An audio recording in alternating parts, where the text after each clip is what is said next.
Everyone, welcome to Time to Thrive. This is your host, Bethany Meadows. On today's show, Ramon Ray is a dynamic entrepreneur, author, and keynote speaker known for his passion for helping small businesses thrive. And y'all know we're about that. With deep understanding of marketing, technology, and personal branding, Ramon has become a trusted voice in the entrepreneurial world. He's the founder of multiple companies, including smarthustle.com, and his expertise has earned him features in major media outlets like the New York Times, CNBC, and Entrepreneur magazine. Ramon's vibrant personality and actionable advice have made him a sought-after speaker at global events, where he empowers business owners to grow their ventures through smart marketing, relationship building, and leveraging technology. Welcome to the show, Ramon. Hey, thank you so much, Bethany, for having me. Appreciate it. It's great to be here and serve your community and audience. I know we're going to have a good time of inspiration together. So thank you. I think we have similar passions. So I think it'll be a good show because I always love talking to people who are excited about the things that I get excited about. Absolutely. So anybody who listens to the show know we do the super random question at the beginning of the show. It's just a little icebreaker, get to know you a little bit. So I'm going to have you pick a number between 1 and 5. 3. 3. Which actor would play you in a documentary? None. I would play myself, but having not knowing many actor names, assuming they probably should be like a black guy with a shaved head, I'm guessing like it could be Matthew McConaughey, but just it wouldn't quite match. I'd probably say one of the most famous that I know, Denzel Washington, but there's so many others that could play the role. I just don't know their names. So I'll pick Denzel Washington if I would allow him to represent me in a movie. Yes, I love me some Denzel. People often say that I remind them of Gina Davis. So that would have been my answer, Gina Davis. I'm 5'10". She's very tall as well. So and we're probably close to the same age. But listen, you've had quite a journey from starting and selling businesses to becoming a well-known speaker and author. Can you share how it all began and what motivated you to dive into entrepreneurship like you have? Sure. The motivation was I was fired from the United Nations. So that one, I hate to disappoint people. Most people, I guess, are wanting to hear or are used to hearing the motivation. I was looking at my kids and I looked at them and they said, Mama. And I said, I have to do it, Johnny. No, it wasn't that. Of any God moment, or I didn't do it because I love entrepreneurship. I got fired singing or nothing fancy. I got fired from the United Nations, and here I am, and still even today, I need to make a living. This is the passion, excitement I have, and so that was the easy answer for question number 2. That's why. That's what got me into this. Before I got fired, I must say, I didn't call it entrepreneurship and all the fancy words that we use today. This was, for example, a travel agent where I was working at the United Nations. It was in the early 90s, and they needed their computers networked and things like that. And so they said, we'll pay you to come and do some work. So that was really my first inkling of, didn't call it entrepreneurship, just, hey, somebody paid me money to do something. And then how it started, really, I'd had jobs like many other people. I'm 52 years old, worked at a grocery store, stocking groceries and things.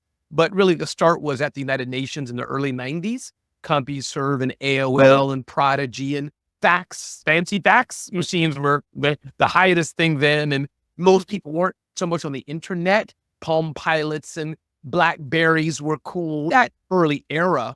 But that's where really the taste of technology, today's modern technology of internet connected computers before smartphones, before the iPhone was popular. When Facebook, you had to be there with a .edu. So that's when I started. And really, Bethany, from there it grew. Just the thirst of technology. I was doing some blogging and got into the world of just wanting to share my knowledge. And that's where 2 things happened, which I think were a catalyst of who I am today. One, Black Enterprise magazine and Inc. magazine in the similar time frame asked me to write for them. They said they'll pay me $1 per word to write. I was like, that sounds low, until it was like, can you write thousands of words? That was the inkling of today's just content creators. You didn't call it content creator. You're a freelance writer.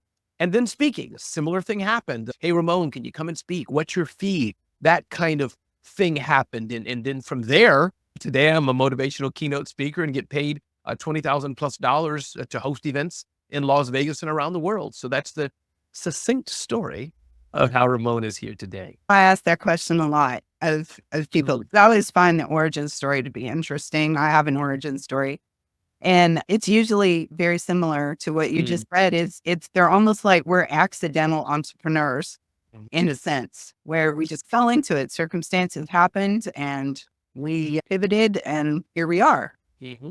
It evolves over time. You're the founder of Smart Hustle, which provides resources and inspiration for small business owners. Excuse me, what's your vision on starting this platform? Sure. So I've started 5. One was a computer consulting company. One was an event business. Then I started small biz at technology.com, sold that, started smarthustle.com, sold that. And yes, today I have zoneofgenius.com as you have there. But Smart Hustle, again, I wish it was the longer story where I had a passion for this, that, and the other. The domain was available. I was playing around with domains and smarthustle.com was available. I think I had sold or I was exiting out of smallbiztechnology.com and the hustle of entrepreneurship. And I was playing with that word and I'm like, oh, Smart Hustle. And I don't know the cost offhand, but I bought it for several $1,000s. And then I said, let me build a business around it. So I bought the domain Smart Hustle, build it up into events and podcasts and content. And then I was blessed to have sold that to Zen Business 7 years later after launching it in 2015. But the reason for that was really, I'm a content creator, Bethany. And so I will buy domains in my sleep. And then after that I could buy a domain, clearglasscup.com. Hey, let's do Clear Glass Cup events, Clear Glass Cup podcast, Clear Glass Cup t-shirts, Clear Glass Cup coaching. I can take this up the river and back again for the domain. So I'm a fan person, but my passion today, I probably won't go into healthcare or child care or anything like that. I'll stick to the entrepreneurial education, small business growth, and any of the content companies that I build. But really, it was the grind of entrepreneurship, the day-to-day hustle, which is needed. But ideally, we do it smart and not just do it flim-flam, just do it, but we do it with some intelligence. Yeah, marketing has changed so much over the years. It used to be the business owner could hide behind the curtain, right? It just ran some TV ads, just ran some stuff in the newspaper. Marketing was it was more like advertising, really. Whereas today, personal branding of the business owner is much more common. And so talk to me about some key steps that you think entrepreneurs should take to build a powerful and authentic personal brand. Because I'm here in the South in Alabama. And what I like to say here, we want to know who you are and who your kin are before we know what you can do for us, right? Sure. Yeah. Branding, it matters. It does. And I think that first, though, people have to decide if that's for them in the context I'm about to talk about. Because if you're building a cell phone business and it's going to be $100 million exit, to some degree, in fairness, and again, talking against my own self, I'm the guy who wrote the book about celebrity CEO, building a personal brand. So I think that personal branding, we all have a personal brand. The question is, how do we leverage it or not? So you're building $1 million, $100 million cell phone business or $1 billion packaging business. To some degree, people may not care, especially for the end user customer, who you are. Who founded Wendy's? Who owns the Gap? I really don't care about. Having said that, for us smaller businesses who are smaller brands can be an asset to us. That's where I think you may do more harm than good in not having a personal brand. So what can you do to have a personal brand? I think one, Bethany, continue to show up. And one easy way to do that, you probably can guess what I'm going to say, is indeed still social media. You showing up on LinkedIn, providing education, providing value, solving somebody's problem. Every morning you're waking up doing, hey, my name is Bethany. I do this. My name is Bethany. Here's the tip for you on this. You're going to build some sort of following. And over time, combine maybe with other things, going to the Chamber of Commerce meeting, maybe doing some TV ads, doing an event, doing a webinar, things of this nature. But that personal brand is going to be a good catalyst and a stickiness to, oh, there's Bethany again. Oh, there's Bethany again. There's Bethany again. And eventually somebody's going to click or call or some action and might just become your customer, or at least you may have a way to have a conversation with them and they become your customer or refer someone to you. So personal branding, the consistency, using video, using photo, sharing over and over again, especially on social media, who you are and how you can help somebody else. Yeah. I have conversation with clients all the time because I'll encourage them to do video. And I'm not great about it myself because I'm like, what's wrong with my face? Why is my hair doing that? Like, we're very self-critical, right?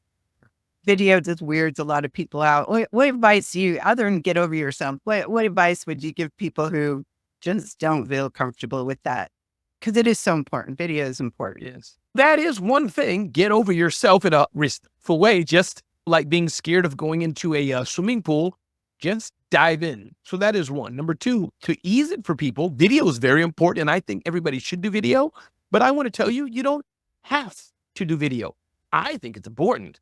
But if you really don't want to, there's audio, there's your podcast, audio only podcast, there's images to use, things of this nature. And then three, I think the best way to get comfortable with video is maybe interview somebody else. How me and Bethany are doing it right now. Let's say I was the one a bit nervous of video. The edge is taking off a bit when I have somebody else or a group of people. So maybe you're a law firm and you want to talk all about estate law. Maybe you partner up with I don't know. I don't know who else. Yeah. I have a client who's video and she partnered up with, she's a real estate agent. She partnered with a mortgage broker and they do webinars on divorce. Things that you need to know around your real estate and divorce. That's the example that you're really talking about. Correct. And it does take the pressure off a little bit when there's someone else, because I think that's part of it is you get on a video and you're just like, this is so weird. I'm talking to myself. It just feels a little uncomfortable.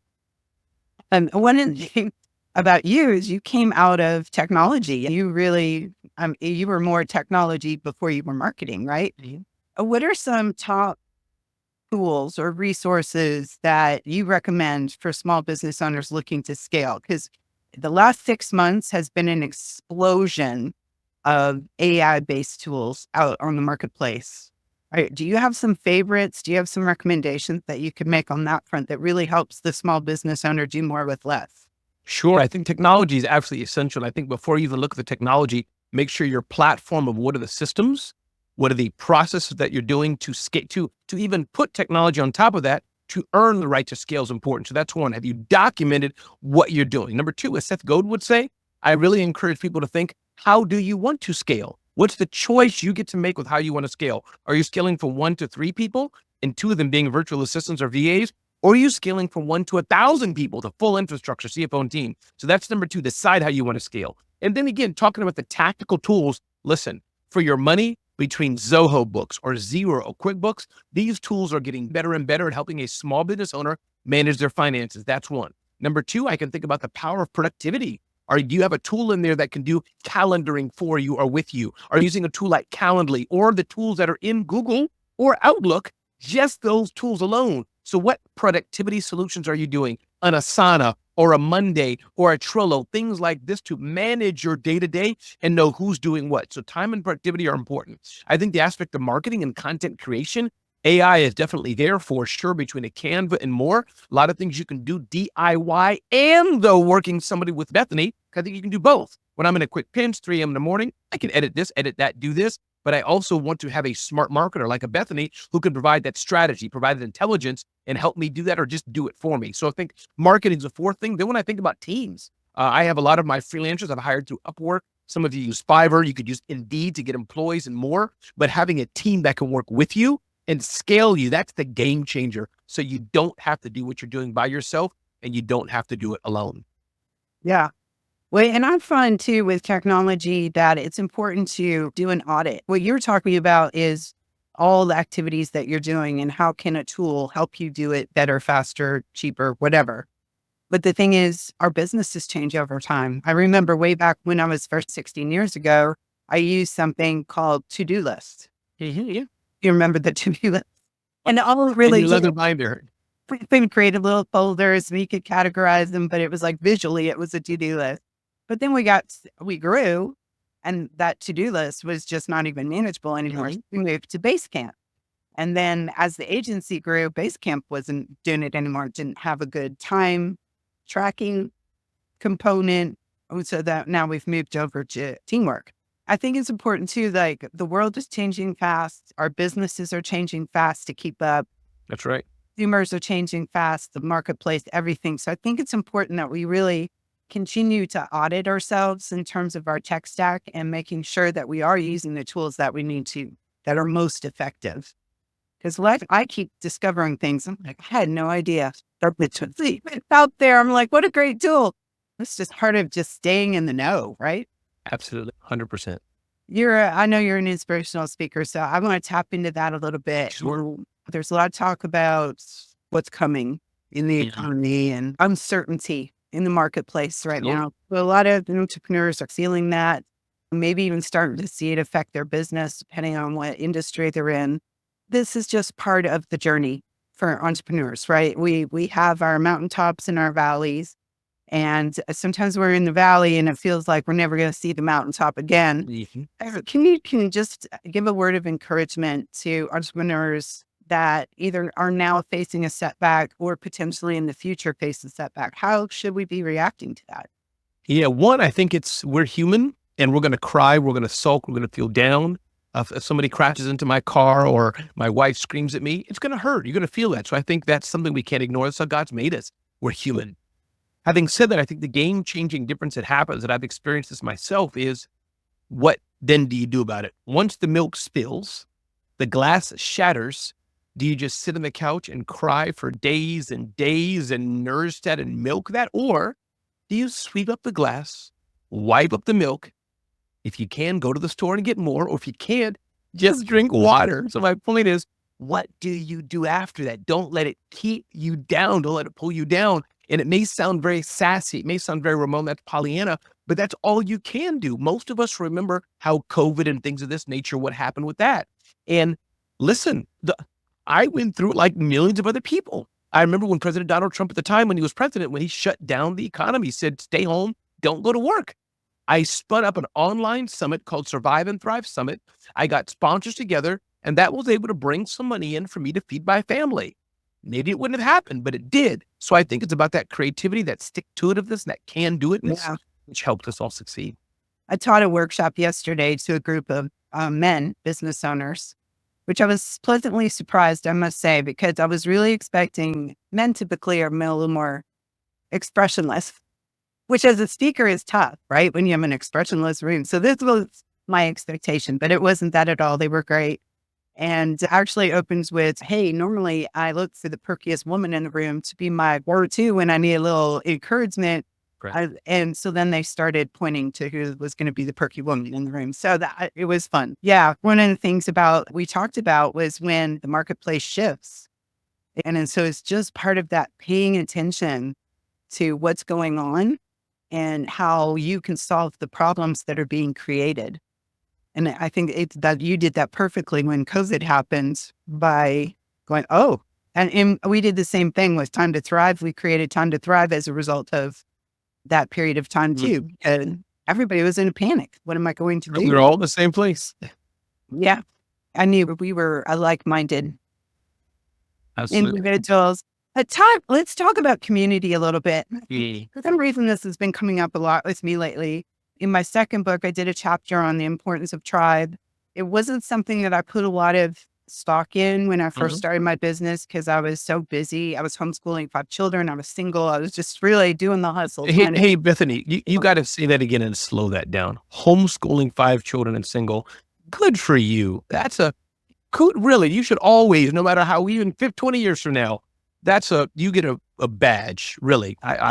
Raymond can do it more, the energy, but yes. I don't know how I got through that. I do know God is good and got me through that creative times. He equips that when he calls you to something, he equips you for it. So that's where I feel like I survive it. So I don't really take any credit for that. And I look back on that fondly too. But I will say, I thought about community as being social time. I don't have time for social time. I got too much going on here. I got kids, I got schooling, I got all the things, running my business, just trying to chase the mortgage is what I called it. And that was a mistake. Having a mentor or a group of women in my life that could speak into me, encourage me, give me guidance, who are a little bit ahead of me in the journey, that would have been so valuable for that period of time in my life. And so I do talk about community quite a bit, and I know you do too. Can you speak to that a little bit in terms of the importance of that for a business owner?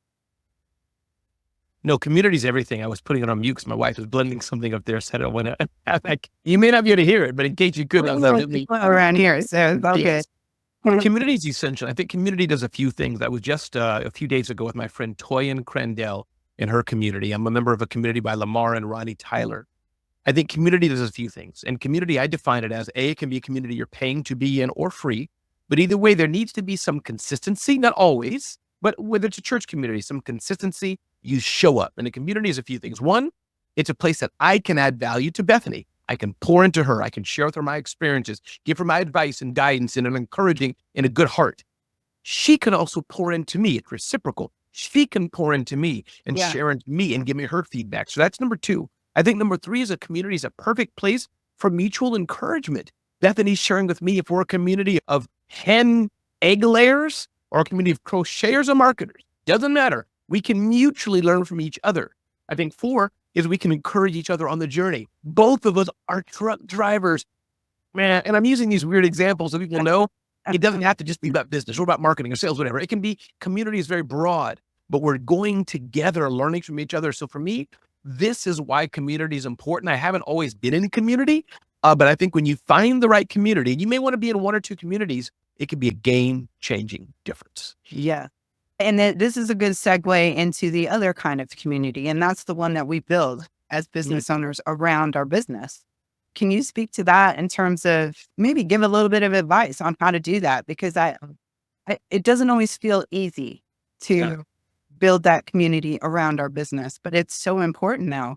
Yeah, it can be. I must say that I've had communities at times, and I don't have one right now, for example. I don't. My knowledge goes one way. I'm in others' communities, but I don't even have my own. I have a Facebook group, but not really a community. But I think that, yes, for those who decide to do it, I think it can be important that here's the thing to think about.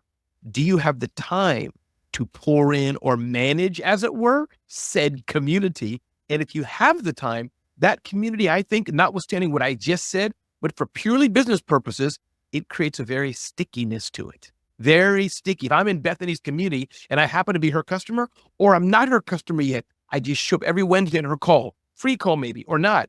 She's in my head. She's in my head. She has the brain share. Her brand is in me. And when I'm ready to buy, speaking purely on the business sense, notwithstanding the other 4 points I made, I'm going to most likely buy from her because the trust is built. The credibility is built. I'm in her community. So yes, I encourage business owners, as you're thinking of growing your business, one tactical marketing way to do it is build a community. And as Seth Godin would say, the community's already there. You're just the one coordinating it, corralling it, curating the community together. And like you said, it is an investment, and consistency is a big part of that. We talked earlier about how quickly the world is changing and evolving. What trends are you seeing on the business front over the next 5 years? Yeah, I think that business is the same in many ways, that it's leveraging the relationships that you have. I think that relationships and trust are everything. So I think that's number one, relationships and trust. And number two, I think that there's always going to be a chasm of confusion in some markets. There's going to be a pandemic, a COVID, something major is going to happen. It was happening in recent days in the Southeast. My friend Adam Smith is in Asheville, North Carolina, and other parts have been really devastated. Those anomalies are going to happen and really change us. That's where you're going to be hunting. I need diapers for my babies. That's just survival. Notwithstanding that, I think at the highest level, the political level and the economic level, some things are going to affect you. One of my friends, or one of my people I listen to on a podcast, she has a city bid as her business. She said the tariffs are going to impact her business. Depending on what politician, what elected official makes tariffs high with China, that is going to impact her business. That's a fact. She has to be ready for it. And then this third level. So one is the catastrophic things that are natural disasters. Number two, what I'm trying to get at is things that affect it. Everybody says, hey, if your name has a B in it, you're going to have to pay 30% more taxes. Bethany, luck of the draw, figure it out. So I'm joking, but that's a third second. Yeah, no, I get it. Yes. And then third, though, Bethany, most things day to day, you're going to get knocked around. You're going to get hit. You just got to figure it out and keep going. Yeah. This is a good point to have a discussion about the common traits of the successful entrepreneur, because what you're talking about there requires flexibility, requires resilience. And part of that is just really knowing what your why is. So when it gets hard, you know why you're still there. Sure. That's exactly right.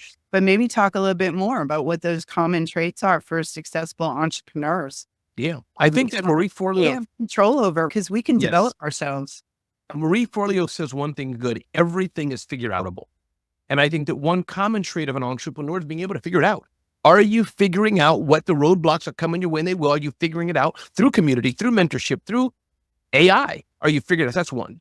I think number two is the stick-to-itiveness, especially for those who've been in business for 6 months, a year, 2 years. Well, there's customers. You've got to figure it out and weather the storm. So that's number two. Don't give up. Keep weathering it and figuring out how to adapt. That's number two, stick-to-itiveness. Number three, I think successful entrepreneurs have the power of leverage. They take what they have, take the assets they have, and the assets Bethany has are the ones I don't have. The ones I have, maybe the ones that Bethany doesn't have. But can we take what we have and say, okay, I'm great at live streaming. I'm really good on camera live streaming. Let me put together a daily live stream show for 2 hours a day. See if I can get sponsors. Somebody else may say, I'm really good at the stock market. Let me figure out how I can leverage that experience into understanding numbers. So I think those are some traits of entrepreneurs: being able to leverage, being able to maximize relationships, taking what you have and doing it to the maximum level you can, stick-to-itiveness, and figuring things out. Wonderful. And I don't want to end this show without addressing emerging small business, because those in those baby stages, those early stages of entrepreneurship, they're figuring it out. There's a mindset shift that maybe has had to happen from the corporate world to becoming, oh, nobody's telling me what to do anymore. Just figure it out. What one piece of advice would you give to someone in that first year of business ownership? Yeah, I think that's where community is so important, to understand why you're doing this, to ask yourself, do you understand the basic fundamentals of business, profitability, cash flow, customer, sales, marketing, team, growing? Do you understand that? Because I've talked to more than one business person. Oh, I have an idea for a new coin. Oh, if I put this on an app, I can make millions. It's a brand new coin. It's made of plastic, and oh, it's in space. And what do you think, Ramon? I don't even know what that means. So they have a naivety. But I'm not talking about a Mark Zuckerberg naivety. Hey, let me put together something called, what was it called at the time, Facebook or Bookface, whatever it was. All ideas are new. Or the mop, that ringing mop, which sounded dumb at first. That. But just I think there is some level of naivety that can be good in some ways, which you don't know. But I think that's for the new person starting out. Why are you doing it? Do you understand the fundamentals of business? That I think is important. Hey, you can hit up Bethany for your marketing and more. And those, before you even talk to Bethany, go to SCORE, free government service, go to webinars. They teach you the basics of the balance sheet and profit and loss statement and how to get a loan or not get a loan. Those things, I think, for the emerging businesses as you're starting out. And those of you who have day jobs, be grateful you have a day job and you're getting that check every 2 weeks. And don't put your little nose up in the air and say, oh, I can't wait to get out and be the next Elon Musk. There's only one Elon Musk. There's only one billionaire person in the world, meaning a few of them. And so be grateful for that little job you have that you don't want, that you have that check to test your dream until your dream grows and sprouts wings and grows. Oh, I love that. One of the things I harp on is, if it's not written down, it's not a plan, it's a wish. And a lot of times with it, not even just emerging, but established business owners, they do that. You ask them what their marketing plan is. Oh, it's up here. Mm-hmm. And that's wishing. And that will, a plan is your guardrails that keeps you from chasing every little fact. As entrepreneurs, we're dreamers and we're visionaries, and we have way more ideas than we have time or resources to chase. So it does help keep us focused. So as we wrap up the episode, just maybe share what 1 or 2 key takeaways from this time that we've spent together that you really want small business owners to hear, lean into, and implement in their business.